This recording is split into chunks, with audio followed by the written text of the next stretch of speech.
मात्र 500 550 पीछीधारी दिगंबर मुनिराज धरती पे वर्तमान में विचर रहे, और इतने से जीवों के माध्यम से पूरे 800 करोड़ मनुष्य क्या जानते हैं, दिगंबर जैन भी होते हैं। लेकिन अपन सबको इस बात का गर्व क्या करना कि हमारे उन मुनिराजों के माध्यम से ही हम दिगंबर नाम से जाने जाते हैं, यानी जिनके लिए दिशा ही अंबर, दिशा ही प्रकृति ही जिनके वस्त्र हैं, वही तो दिगंबर है। और ऐसे दिगंबर कुल में अपन ने जन्म लिया, तो अपन को उनकी महिमा गाना चाहिए, जिनके माध्यम से अपन दिगंबर कहला रहे। यदि वे ही नहीं होंगे तो दुनिया को बताएंगे क्या कि दिगंबर होता क्या है? मात्र शब्दों में बता पाएंगे, शब्दों से सुना पाएंगे, लेकिन दिखा नहीं पाएंगे। और दुनिया जो देखती है उसी को स्वीकार करती है।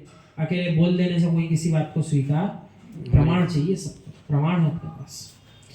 दक्षिण भारत में किसी भी भट्टारक ने कपड़े धारण करने की पुष्टि नहीं की है। उन्होंने विषमता से कपड़े पहने। उन्हें लोगों ने ग्रंथ भी लिखे हैं, पर संपूर्ण ग्रंथ में दिगंबर मुनि की ही महिमा गाई है। आपको बोध होना चाहिए, कितने ही पर्वतों पर पानी गिरे, पर बहता वही है जहां गहराई हो, मध्य में। ऐसे ही मित्र दक्षिण भारत से साधु हुए, उत्तर में तीर्थंकर हुए, और गहराई जहां थी वो मध्य भारत है। यानी अपन जिस मध्य भारत के भाग हैं, वहां पर तो अपना धर्म, जिन धर्म जो है वो शोभायमान हो रहा है, उत्कृष्टता को प्राप्त हो रहा है। अपन बड़े सुंदर क्षेत्रों में निवास कर रहे हैं सारे जीव, तो अपने लिए बड़ा पुण्य का उदय है कि अपन को देव, शास्त्र, गुरु तीनों का सहयोग बराबर समय पर मिल रहा है। उसका अपन को आनंद लेना चाहिए, और अपन को भावना ही भाव कि अपन जैसे भी हो अपने जैन धर्म की महिमा फैलाते चले जाए, ताकि जो जीव नहीं भी पालन करते, नहीं भी पता, कम से कम उनको अपने जैन धर्म के सिद्धांत तो पता चलेंगे।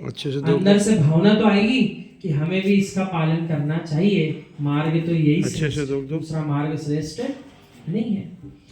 मित्र मध्य भारत में तीर्थंकर भी और आचार्य भगवंत भी आए। जब तक दक्षिण के साधु मध्य भारत में नहीं ठहरते, तब तक उनकी प्रसिद्धि नहीं होती है। आचार्य श्री शांति सागर जी से लेकर आचार्य श्री विद्यासागर जी तक की भी प्रभावना की वृद्धि हुई तो मध्य भारत से ही हुई है। दुनिया के लोग चंदन घिसकर लगाते हैं, यहाँ की मिट्टी ही चंदन है। इससे ज्यादा और क्या कहेंगे आचार्य? अपना मध्य भारत कितना सुंदर। आचार्य भगवान विद्यासागर महाराज जी भी जब पहली बार आए तो जीवाणी जो डाल रहे थे जीव वापस, वो देख लिया तो समझ गए यही क्षेत्र अपने लिए काम का है, यहीं पे अपन को समय ज्यादा निकालना है। और ऐसे ही लगभग सभी मुनिराजों के साथ है। जो मध्य भारत नहीं आए सो आचार्य जी कह रहे वो प्रचलित ही नहीं हो पाए, और जो यहाँ आ गए एक बार भी वही प्रचलित हुए आज तक। तो अपन ऐसे क्षेत्र की जीव हैं जहाँ पर जिन धर्म की महिमा गाई जा रही, उसका अपन प्रभाव ना करो। हमने अभी देखा अपने जो 5 मिनट की मेहनत ही करते हैं यहाँ खड़े होके, तो हमने देखा अभी 335 घंटे जनवाणी सुन चुके लोग, जो अपने 5-5 मिनट के वीडियो डाल रहा है ना यूट्यूब पे। 335 घंटे, इसका अर्थ क्या हुआ?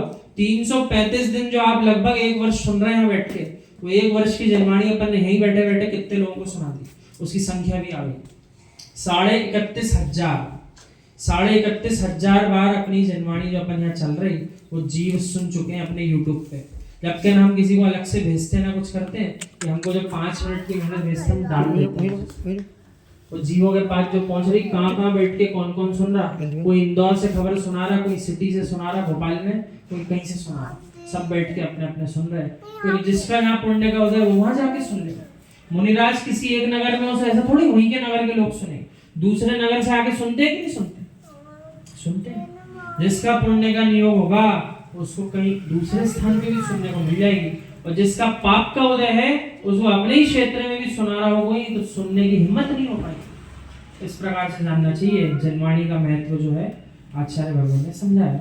समय हो गया, सोमवार से अपन जो है अपना जो कार्यक्रम है थोड़ा थोड़ा उसको प्रारंभ करेंगे। ठंड भी जो है कम हो चुकी है, तो अपन को जो रखना है अपनी वाचना आप लोगों की, वो अपन सोमवार से प्रारंभ करेंगे। तो सब तैयारी कर लेना, तो तैयारी के साथ आना, जिसको कहेंगे सो वो आकर के अपने आलेख पढ़ेंगे।